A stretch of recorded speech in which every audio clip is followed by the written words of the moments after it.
Hey everybody, this is Marina, your podcast host at Unbossed. Here we go. At Unbossed, I interview amazing women in underrepresented fields. There is so much woman power in the world that I want to provide these women a platform to tell their story. Please connect with us at www.unbossed.io and please consider supporting by sharing, liking, and commenting the podcast. Tell all your Netflix friends and family about it. Submit a recommendation for our guest. Subscribe on your favorite podcast app and YouTube. Donate by clicking on the anchor link and help me continue to deliver your content. I hope you enjoy and welcome to the show. Parissa Behnia coaches C-suite and senior leaders who are high will, high skill, and have a growth mindset. In other words, they're badasses like you who go 80 miles per hour in a 45 miles per hour zone. These days, leadership is full of complexities, whether you're navigating from an audacious goal or trying to avoid that iceberg up ahead. In either case, Parissa's clients choose her because she's either sat on those seats or next to those seats often enough to know how it can feel to be alone in a crowded leadership room. She's unafraid to speak truth to power to help propel you forward. With over 2 decades of corporate consulting, coaching, and, let's be honest, real-life experience, Parissa's key strategic difference is empathy. Empathy in business is more than being nice to one another. It's a strategic imperative. It means that leaders create context and understanding so that they do a better job of serving their customers and engaging with their teams. She's so passionate about the application of empathy in business that she's developed the Sixense Empathy Model for her clients to employ. And she wants all of us to put empathy at the forefront of how we engage with everybody. One of Parissa's favorite things to do is to stand in front of a whiteboard, real or pretend, to help clients imagine what the world could look like and then propels them as they navigate to this vision of success. This work enables clients to put together pieces of the puzzle to create the aha or eureka moment that ignites action. She leans into the discomfort of the unknown and invites her clients to embrace all of their talent, even ones they don't recognize or value fully, to create their own paths out of the unknown. Parissa Behnia is a certified professional coach, holds a BA from Northwestern University and MBA from NYU's Stern School of Business. Welcome to the podcast, Parissa. Hey everybody, welcome back to Unbossed. I am your host, Marina Malaguti, and today my special guest is Parissa Behnia. She is CEO and business whisperer at Sixense Strategy. Welcome, Parissa. Hi, I am so excited to be here. This is awesome and amazing and all the things. So I've been looking forward to this.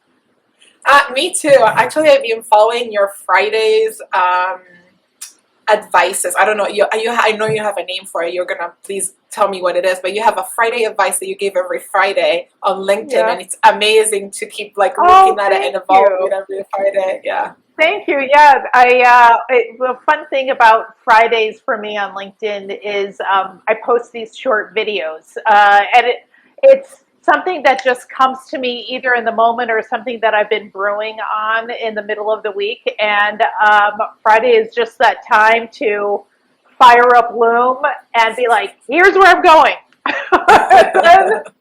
And then we upload it and we have fun with it. So thank you for that. I appreciate the feedback. That's very kind of you. Of course. And I'm excited to talk about your coaching business today. And the leadership that you've brought to this business. But before we get to all of that, I always like to start my podcast with a little bit of where you're from, what's going on with Parissa, little girl. Wow. Okay. All the things. So I grew up in the northern suburbs of Chicago. Really good place to grow up. I was very fortunate for the education I got. Then traveled to Northwestern. Wonderful education. But, candidly, the best education I've gotten in my life was the adulting education when I lived in New York. So I moved to New York to go to business school at 24. I had no idea what I was doing. I mean, candidly, zero clue of what I was doing. But those 7 years I spent in New York really framed and created who I was as an adult, as a thinker, as a critical thinker. And not only because of the time I spent in business school, but then also that was like the first foray into a real career, let's say, so on and so forth.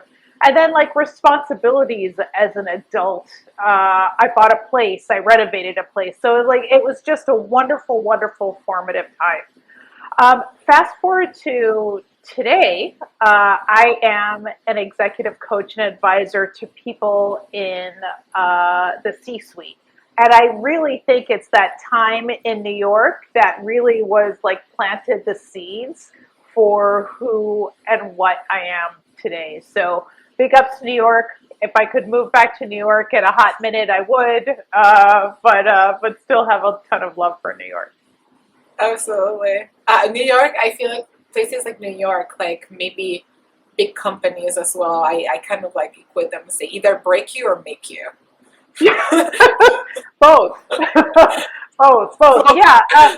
Yeah. New York was great in the sense that it made me, and I also learned some critical lessons about the types of environments I would be happiest in professionally. And that like broke me and made me all at the same time. It's like two sides of the same coin. Uh, I really loved working for American Express. That was a place I landed after business school. And some of my biggest professional mistakes also happened at American Express as well. That now, with like the benefit of 20 years out, I can say, oh, I see how I didn't navigate that as well as I would have liked, or I see how all of these were contributing factors to whatever the situation was. So all all good things, all good things. Absolutely. So maybe let's talk about then. I would love to hear about, like every executive and coach maybe has a target, not a target, but like is Yeah, a optimal client, right? Or a persona of client that they yeah. coach. And I would love to share that with you. My next question was going to be after that, and I'll tell you it again. But how your career relates to getting into the point where this is the client that you want to Oh, coach, right? Because yeah, right, because yeah, that's so important. yeah. That's so That's the important, juicy right? stuff. It's the So juicy stuff. start either from the beginning of like how you got to this type of client, or vice versa, however you want to tell that story. But I think this is really a cool story that I want people to hear. Oh, thank you. So let's talk about the people that I really love to work with. Okay. I adore edgy leaders. I adore leaders that it feels like they go 80 miles an hour in a 45-mile-an-hour zone without checking to see if their people are strapped in for the ride or whether they're interested in going on the destination. These are your inventors. These are your change agents. These are your pattern interrupters. So if we were going to use real life examples of these people that I call badasses, an example of a badass is a Kamala Harris. An example of a badass is Steve Jobs. An example of a modern badass is Elon Musk. An example in history of a modern badass, if they were living today, it would be Ida B. Wells. These are the people that can be polarizing and also at the same time, they do a lot of good. Now, the reason why I love them as much as I do is how they are in these key critical moments is always awesome, and yet they're also very much in their own way. And Mm. because they have tremendous potential to have impact on you and me, a larger community, the world, whatever, um, I see it as my calling to be that champion of their mission, of their vision, and also at the same time speak truth to power to them when they are deviating from whatever that mission or vision might be. I get excited by them. I think they're tremendously interesting human beings. Yeah. So, how did I Well, get here?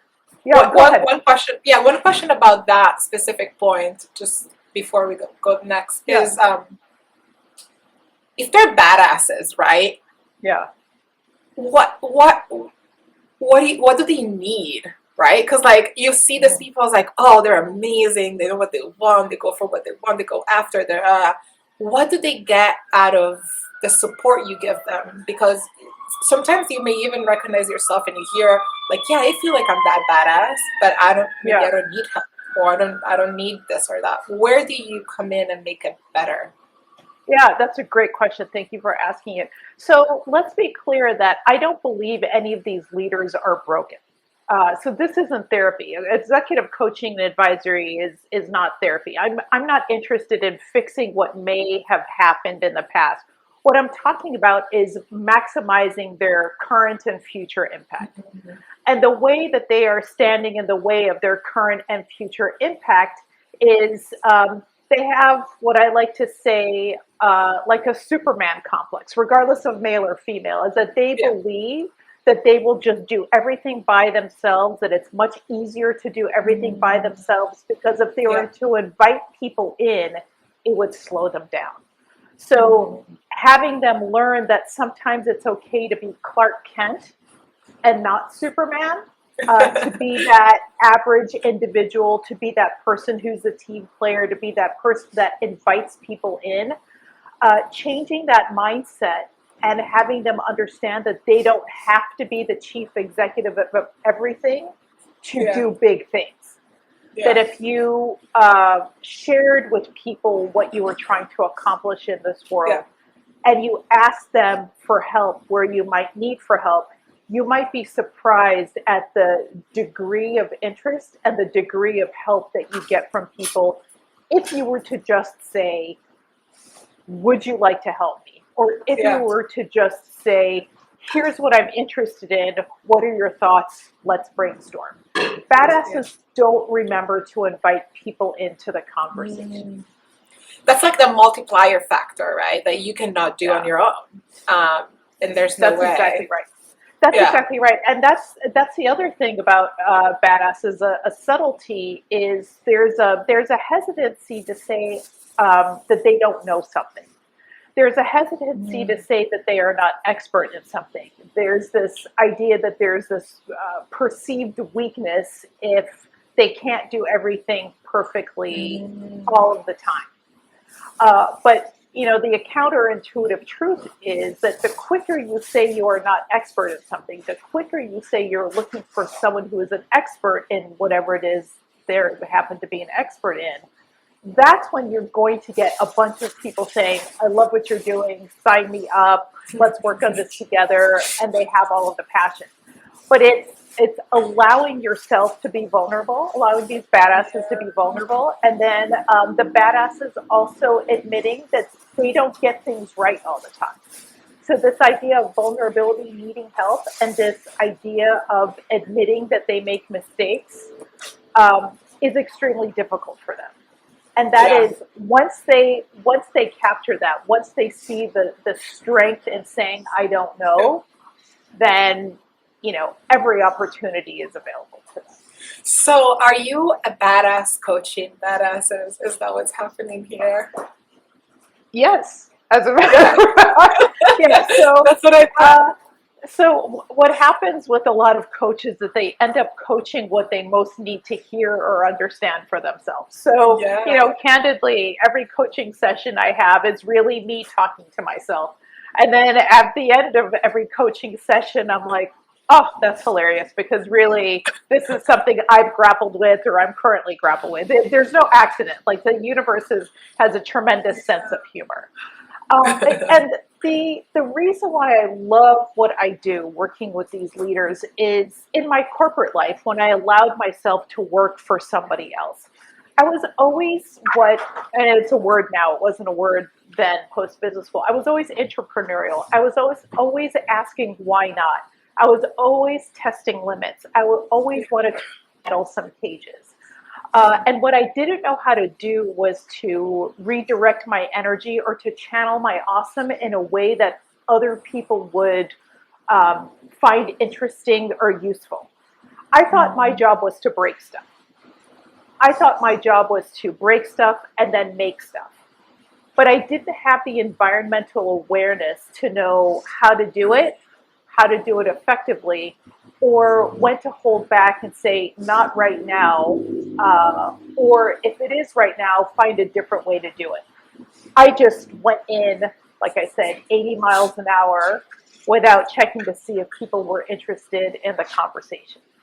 And so that's why I have such a calling today to work with these types of leaders based on the experience, based on what I've learned, and candidly based on how painful it is to be that leader when you feel so fundamentally misunderstood. Yeah, because that's something that you also talk about is the fact that a corporate environment, while they need these people, they don't necessarily design their environment for these people. That's exactly right. You bring up, that's a very good point. So, having an environmental awareness of where you are likely going to shine is a good lesson for everyone to learn, regardless of modern badass. What are the values that are most important to you? Why are these values so important to you? What Yeah. environment supports these types of values? And once you're crystal clear on that, then Badass or anyone else could say, all right, these are the types of places that I will gravitate to, and these are the places that I will not gravitate to.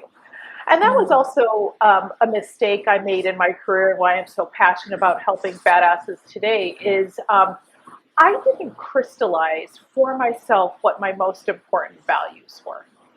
I just trying to, I just kept trying to make myself fit into an environment instead of being honest with myself and say, what's important to me? Yeah. Why is it important to me? And what is the type of place that will be not identical to my values, but like would support the values, let's say. Yeah. And so it's the same thing with badasses. What are the values? Why are they important? What environment do you have to be in? And also, uh, can you share your values with the people with whom you work so that you can see where your values and their values support one another so that you have better, honest, more transparent working relationships? I love that. Thank you. We've talked so much about the modern badass. I may want to jump in to describe maybe talk a few of the traits of them, and Yeah, then go back. I know I keep saying that we'll go back to that conversation, but we'll go back to that conversation about how you sure. became a modern badass. Yeah, Does that yeah, work? sure. Yeah, yeah, absolutely. We have 14 traits, and Yes. I know you've shared with me, but I want to let you share the news about what are you doing with the 14 traits of a modern badass, which, by the way, can be found on Parissa's website, sixensestrategy.com. What are you making out of these? So primarily what these 14 traits are is a way to stimulate conversation, because it's one thing to say, I work with modern badasses. That's squishy. And so when we call out what the specific traits are, that's when someone says, oh, these three resonate with me, or these four resonate with me. So I'll give you an example. I won't bore everyone with all 14. One of my favorite traits of a badass is FITFO, which is figure it the flip out. People can use other F words. I won't, because it's a podcast. But figure it the flip out, which essentially means you always know how to create opportunity given whatever circumstances that you might be in. Related to FitFo is two ideas. One is that you are highly intuitive and that you channel your intuition, and also you're wonderfully creative. So if you're the kind of person that knows how to figure it the flip out all the time, it means that you are calling on whatever your natural, IQ, high IQ might be, but also listening to your gut and being aware of what the universe might be telling you, and also channeling your creativity to put the solution out into the world. Now, to be clear, creativity isn't necessarily that someone knows how to write or draw or sing or dance or whatever. Everyone has access to immense creativity once they give themselves permission to see how their creativity manifests. Yes. Another one of my favorite traits of badasses is the awareness and the love of not only the bright side of their personality, but also the dark side of the Wow, yeah. personality. Um, One of the things, so strengths-based coaching is awesome. And there are a lot of people out there that are supporters of strengths-based coaching, and it's great. It's wonderful. But what strengths-based coaching doesn't spend as much time doing, focus group of one opinion, is let's talk about the dark side. Let's actually get into like the ugly stuff. So what's on my dark side is under times of stress, I can be brash.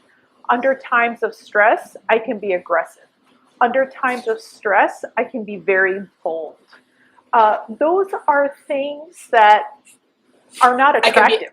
I can be mean. Yeah, yeah, I can be me too under times of stress. Now the gift though, and being clear and honest about what shows up in times of stress, is recognizing that those are also gifts. When you know how to redirect that energy, and when you know what the triggers are of your stress, to say, oh my gosh, I sense I'm getting all of these physical cues, or I'm getting all of these mental cues, or whatever cues, that I'm entering a time of great stress. These are the behaviors that typically manifest when I'm under stress. But where is the good in these stress-driven behaviors to help create a solution? So that's what badasses do, is obvious strengths, great. High IQ, all the things. Creativity, intuition, they're social, great. And also channeling what may be on the edges to really make expansive opportunity. When we're only focusing on the bright side, it's like half of your vision, or it's like ignoring your peripheral vision. It's just like this. But when you do the bright side and the dark side together, it's like this, and you see all around you, almost 360, candidly. I love it. So those Can I, are some examples. I have a couple of favorites. Have Um, at it. well, I definitely like the one that you say is 80 mile. You go 80 miles per hour in the 45, because that's Yeah. like me in real life while on the road. You know, Yeah. judge me if you want, but also like No, everywhere I've got to let else. but that one's interesting. So like that one really is the difference between speed and velocity. So speed is the rate of travel. Yeah. Velocity is the rate of travel in a given direction. Yeah. So what happens a lot of times with modern badasses is that we move so quickly, we move so swiftly, but we don't always crystallize the goal. We don't always make it clear what the direction is to the people around us that we would love to have them join us for the ride. So these people on the outside believe, well, why is she moving 80 miles an hour? I don't get it. Where does she think she's trying to go? What's the purpose? This feels like a waste of time, effort, and energy. Yeah. But if we made it clear that this was velocity, a high rate of travel in a given direction, that makes someone say, that's juicy, that's interesting, that's sexy. I'm like all in for this ride, and let's have at it. Well, what happens when, or do you find that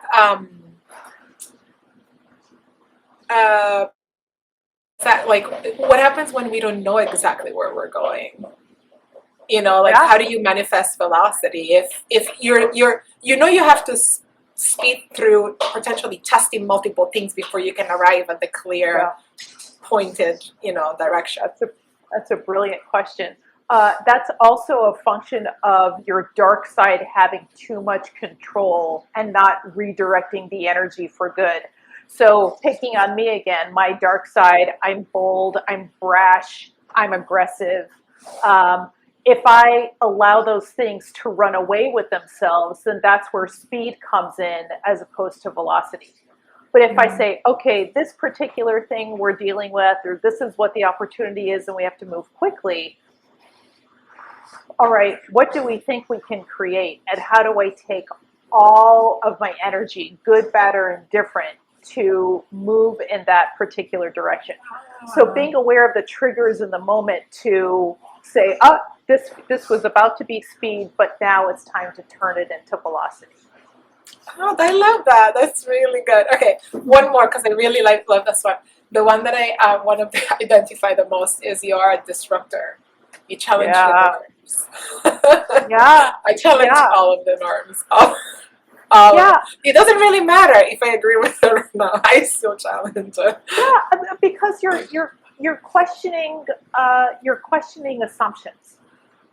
Challenging norms doesn't mean that you are disruptors for disruptor's sake, or you feel like interrupting people. Really, what you're doing there is that you're a critical thinker.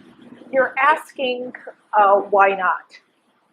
You say, oh, who's going to take me to jail if we were going to kind of do a mental exercise? Like, who's going to say you can't do a test and learn approach to something? It's in these moments where you keep on iterating and iterating and iterating.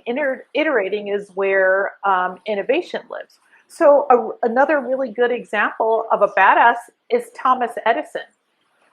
When he was inventing the phonograph, he was mostly deaf. How he tested that his phonograph was working was that he bit into the wooden box that held the phonograph, and so the vibrations of the sound told him that the phonograph was generating sound. Wow. Like, that is someone who would not give up until he got to the point where it was a satisfactory outcome. And it was also the same thing with inventing the light bulb. It's not that I failed, it's just that I found 10,000 ways that haven't worked yet. Yeah. And so it's this, I'm going to try and do because I think something magical is on the other side of the disruption. I love it. I love that so much. Well, thanks. All of these are super, super exciting to me. And if you go on Parissa's website, again, sixensestrategy.com, and you Google for the 14 traits of a modern badass, you'll find them all listed. And if you identify with any or all or some of these traits, please reach out to her. She's open to talking, and and I think you can be on LinkedIn, right? Yeah, absolutely. And my LinkedIn newsletter series, I've been dedicating each newsletter lately to the traits in order. So Nice. people can also find me on LinkedIn and see the articles under the Modern Badass, a Field Guide newsletter series that I have. I love it. Thank you so much, Parissa. Okay. Now, let's talk about how you became a modern badass, because I really want to learn, want to share also this one. And so maybe let's pick a few moments throughout your career that were, I think, critical. And you've talked to me about them a little bit before, but I think the audience could hear that. So, starting with American Express, and then going into Citigroup, worked for really quite large companies, and had a lot of lessons through this whole process. A ton of lessons. A lot of lessons, right? Go ahead. No, I was just gonna. Go ahead. Sorry. I was just gonna wrap it up and say, you found your way through corporate, and then finally even through an entrepreneurship and becoming a founder. And so I was just gonna, can we talk about your career progression and that how it became a thing for you? Yeah, absolutely. So one of the things that I want to call out is that you don't become a modern badass, you just are. Now, whether or not you allow that to be forward facing, or if you nurture that a little bit more, that's all choice. That these are things that you just are as a state of being. How I learned my lesson the hard way was kind of like what we were talking about before, is finding the environments that are most aligned with who you are and what your values are.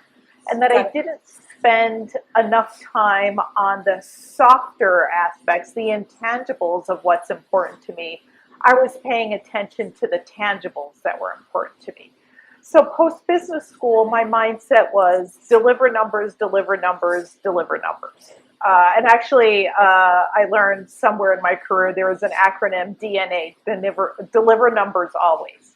And so Wow. my mindset was, all right, well, break stuff, make the company money, lather, rinse, repeat. That was just my job, is that I would deliver numbers.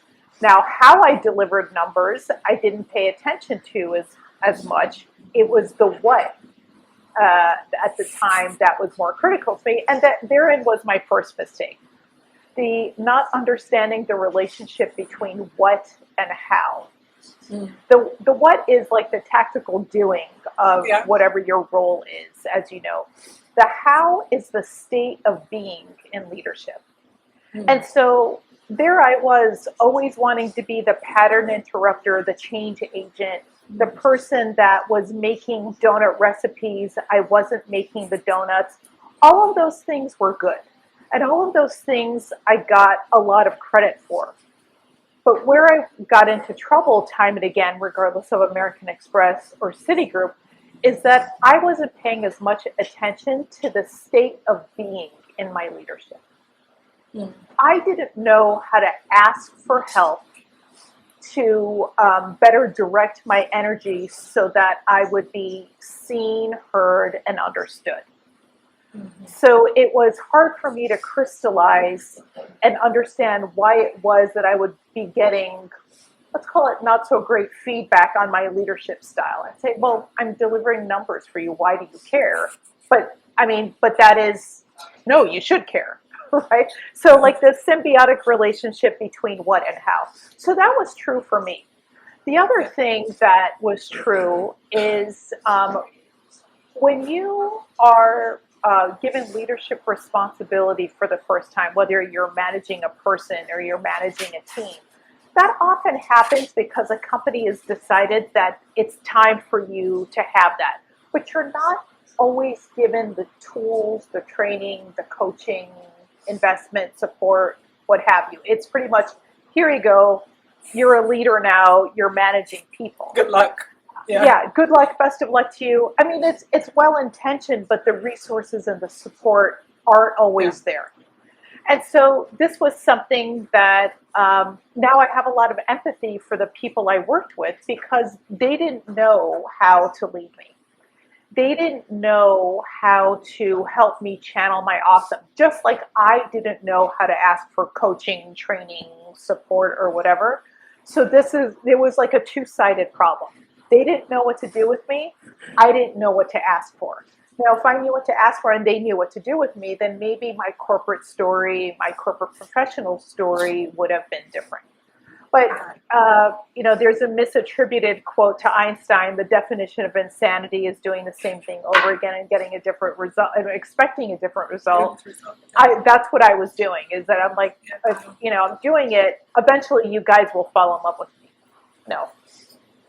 And so, and I mean, it's not that I wasn't well liked as a person. It was the style. It was too much.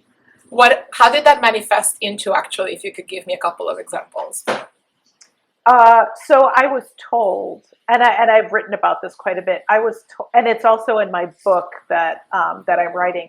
I was told that I was the hardest person the director of my team ever had to manage, like the hardest ever.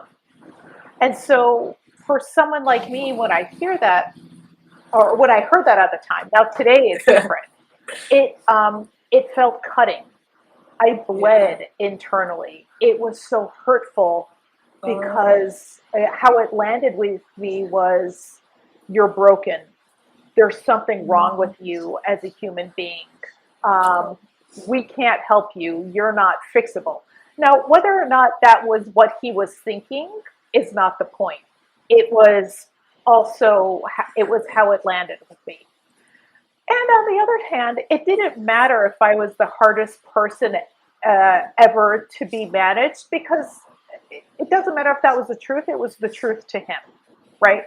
Yeah. So he was suffering, and I was also suffering at the same time.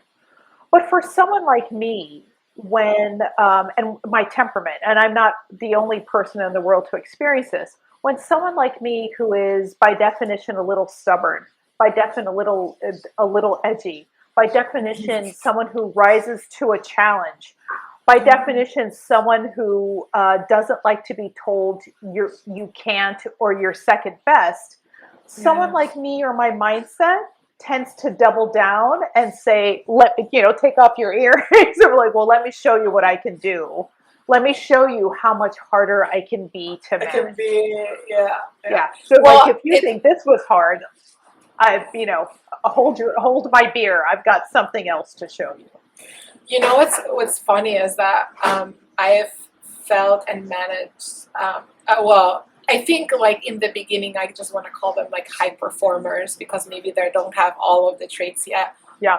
And disruptors or innovators, Yeah. whatever you want to call them, and maybe the misconception is that, like you said, they on the outside in, they may be looking like they want to break everything and they have this rebel streak, but inside out there's something about also wanting to be liked and accepted, and Yeah. wanting to be part of the team and doing Yeah. this because we truly believe in the mission and going forward and wanting Yeah. the best for everyone. 100%. And so 100%. Yeah, that is what distinguishes a modern badass from a toxic narcissist.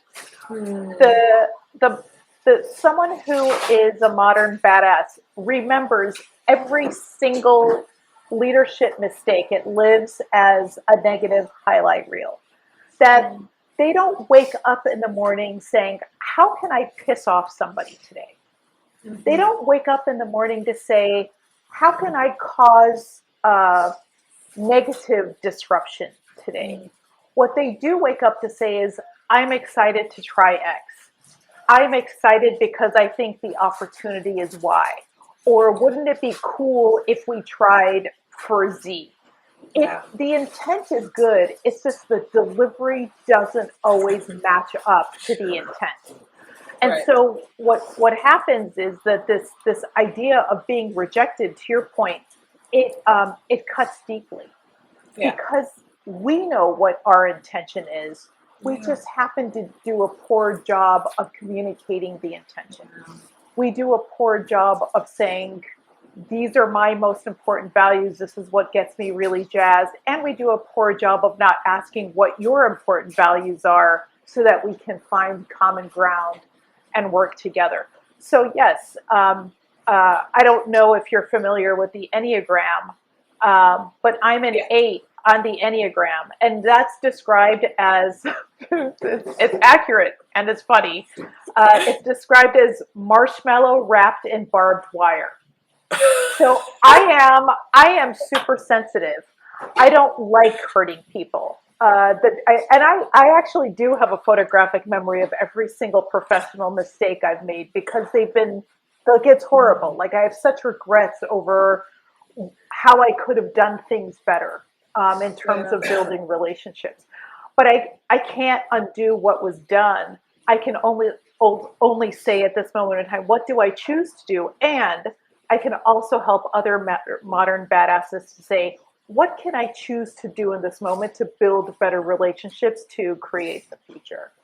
I love that. Okay, so you were the hardest person to be managed by the director, and then what happened? Oh, it You know, got worse. It got worse.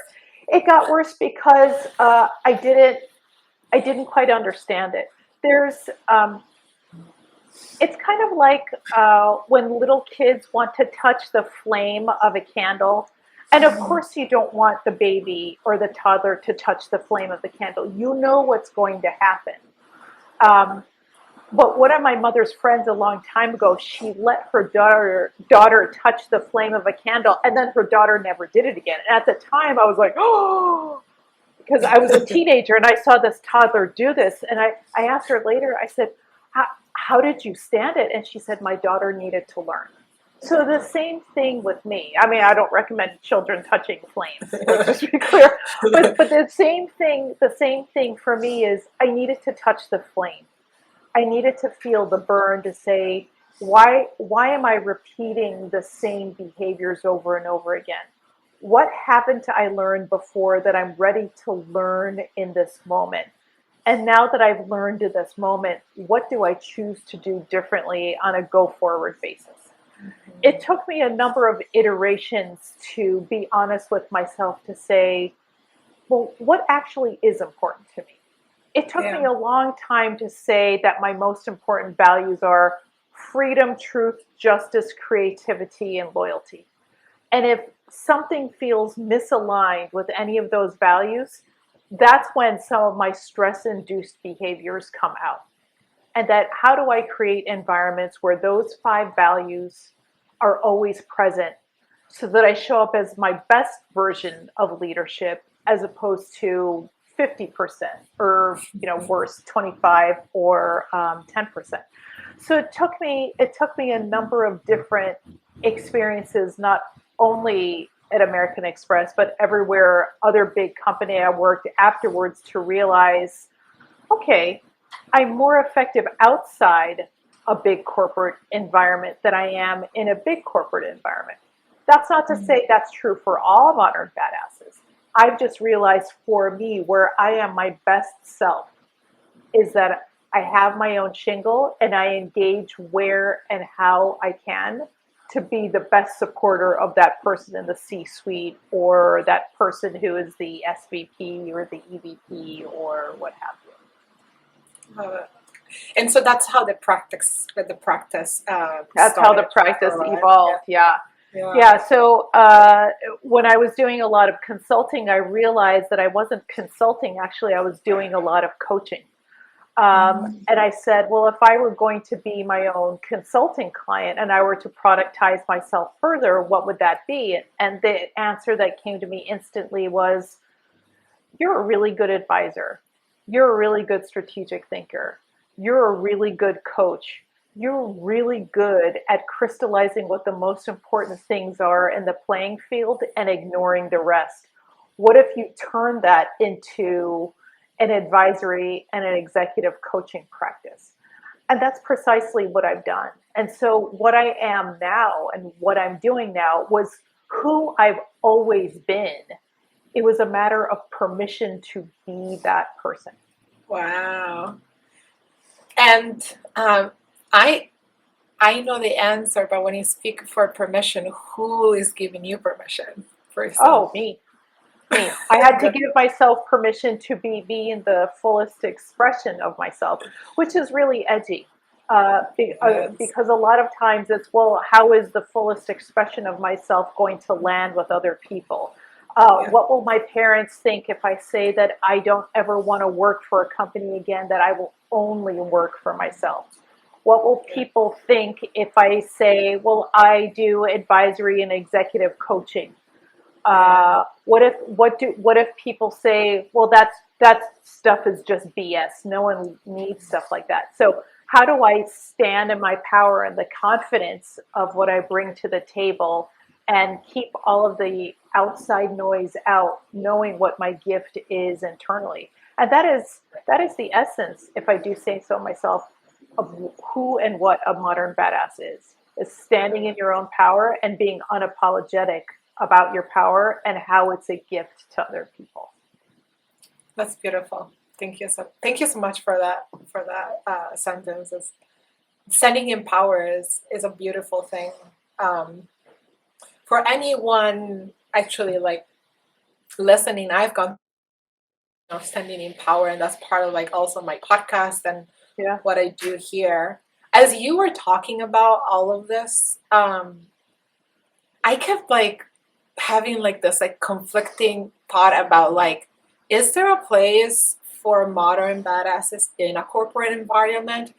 It seems like so antagonistic in my mind, and I don't know Mm, why. mm, And if so, right, if a leader is now listening to this and identifying that maybe they do have a modern badass on their team that needs just a yeah. little bit of movement, what can they do to Yeah.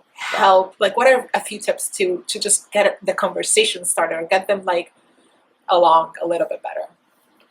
Yeah, that's a great question. And so what I advise all of my coaching clients and my advisory clients is have a values conversation, have a team values conversation, have a company values, depending on where we are level in the organization. So it's a company values conversation, a team values conversation, and an individual values conversation.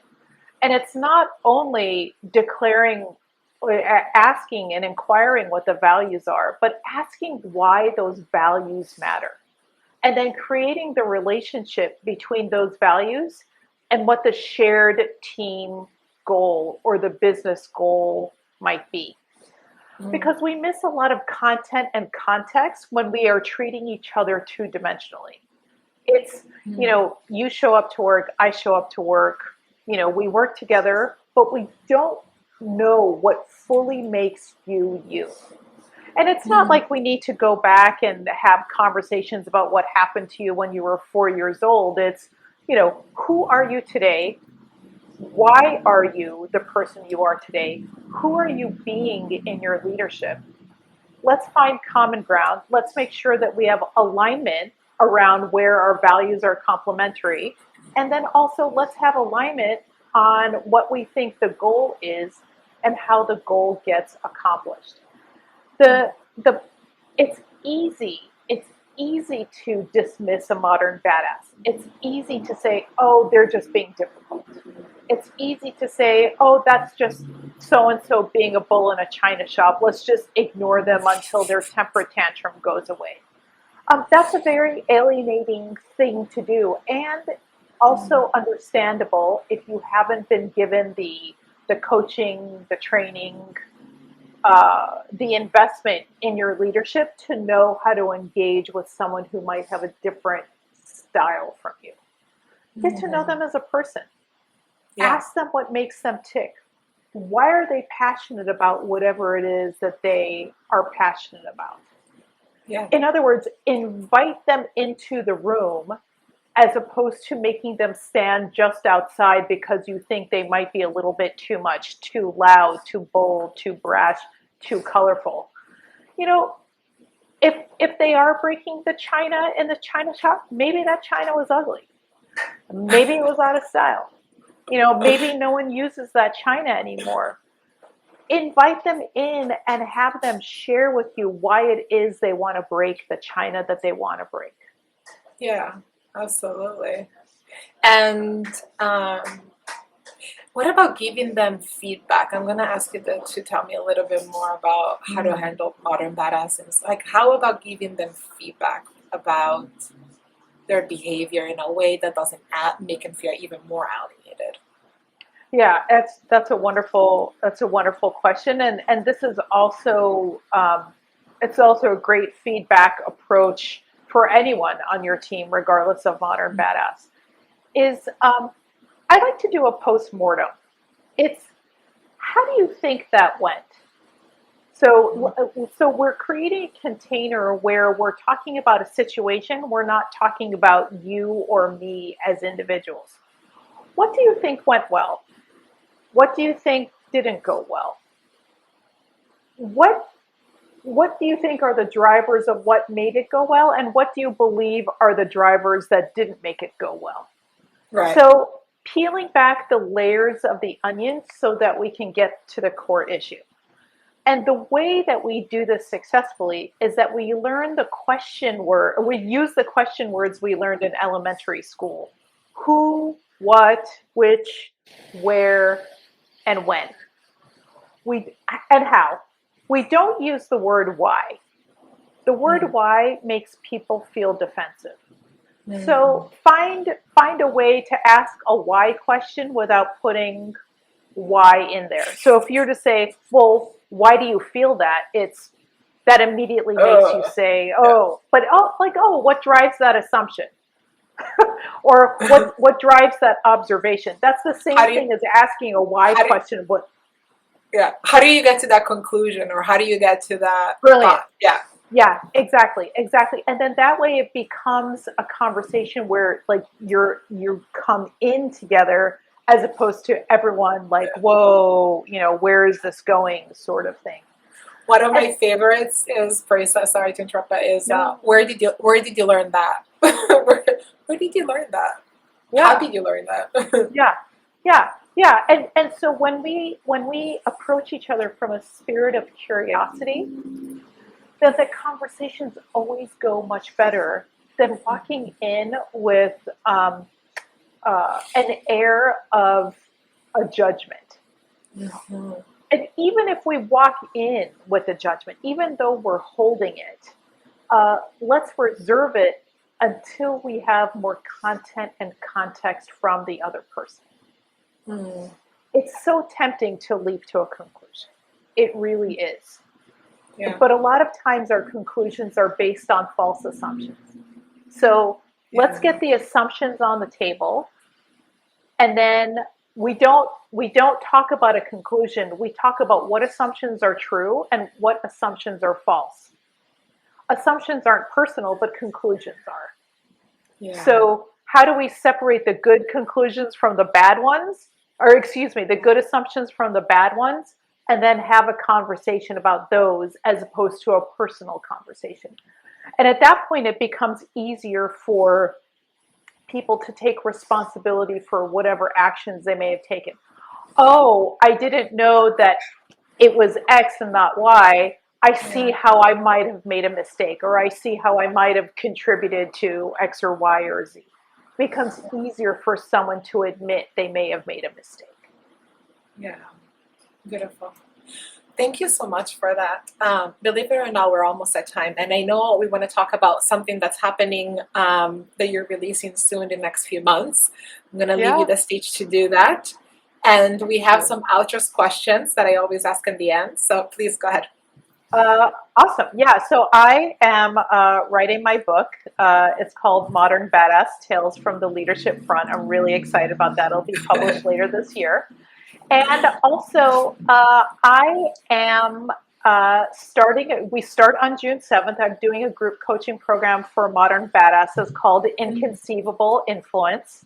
It's also on my site, and it's for people who speak loudly but aren't always heard.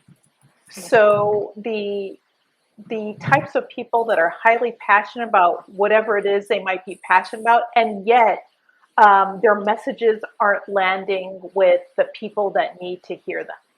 So we will have 6 months of experience, 2 times a month, meeting with one another so that we support each other in the hive mind. And I will 100% be a member as well as the curator of the group. And also being able to support one another. And I'll also build in some one-on-one time with all of the individual members as well. And the idea is, how do we make what appears to be impossible actually possible for these modern badasses once they are complete with the 6-month program? So I'm really, really, really excited for that. Starts on June 7th, and I'm having conversations as we speak with people who want to participate. So if anyone's curious and wants to learn more, happy to have a conversation with them about it. Beautiful. And I'll leave the links in the description of the podcast. So feel free to head over to Parissa's website, check out the 14 Traits of a Modern Badass, Inconceivable Influence, and also Parissa's LinkedIn. I have some questions for you. You ready? Yeah, absolutely. Okay. I haven't asked you questions all for the whole hour. I have some last questions. What are some of your go-to tools that you use for success? Oh my goodness. Exercise. So there is not one day where I'm either not at Orange Theory or I'm not going on a 5-mile walk. And that's something that I do early in the morning just to get and into my body. I'm a very analytical person, and so I just need to have that physical activity to clear me for the day. So that's one thing I definitely rely on. The other thing I rely on that I recommend for everyone is to have a personal board of advisors. Those people you trust, those people that will tell you the unvarnished truth. And sometimes the unvarnished truth is good, and sometimes it's not so good. It's not so good. It's constructive feedback. But having a personal board of advisors, I have, and I love and admire them so much. They inspire me, and they also help me so much. And then the third thing that I recommend everyone to pursue, in whatever form or fashion that works for them, is that everyone should have a coach. I have a coach. I'm part of a coaching mastermind community, and having access to a coach to help you separate the wheat from the chaff has helped me immeasurably, and I also see the impact that having a coach has on other people as well. Absolutely. I recommend it as well. I don't have a coach full time personally, but I've had coaches on and off, and I've benefited greatly from them, That's from awesome. having that support. So I'm super supportive of this business. And of course, I found you, and I'm super supportive of what you're doing. So I'm excited about that. Thank you. What is a book you have gifted the most? I guess beyond your book, which is going to be the one. Oh my gosh. So there are two books that I am obsessed with that I always tell people to read. One book is called The Big Leap by Gay Hendricks, and it's talking about being fully in your zone of genius. It is an excellent, excellent, excellent, excellent book. It's the kind of book where you read it, and then the second time you read it, you pick stuff up that you missed the first time around. Nice. And then the second book that I have been buying quite a bit for my female coaching clients is a book called Unbound by Kasia Urbaniak. And I will send you the link so that you can share it with the podcast listeners. It is for female leaders.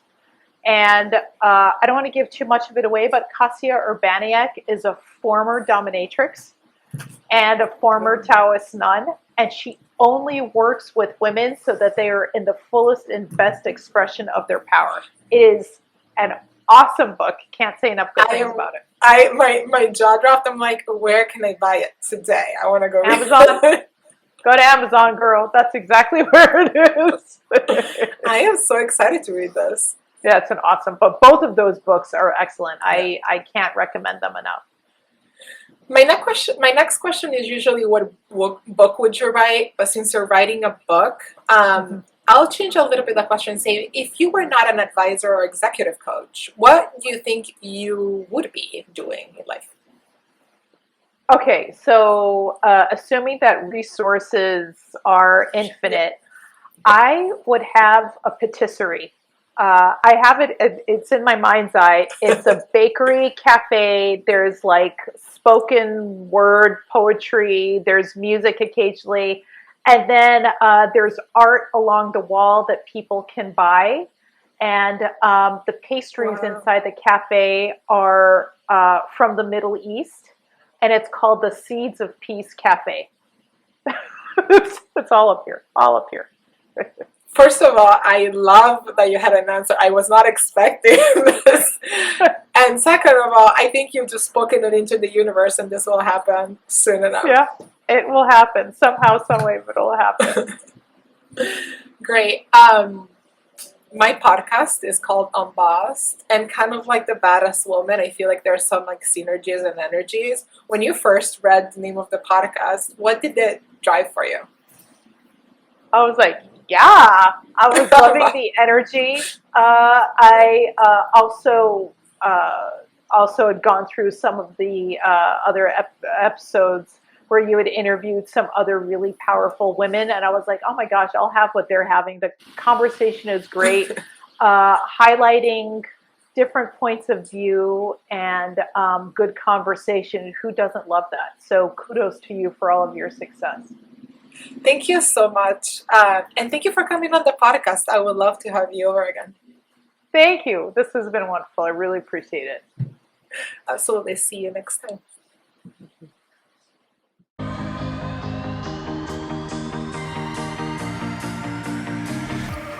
Woo!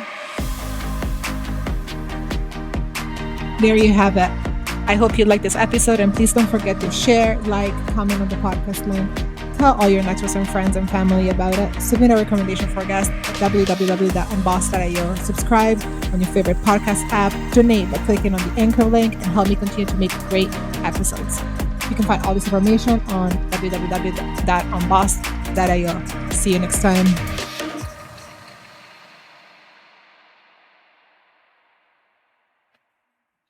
Oh, that was good.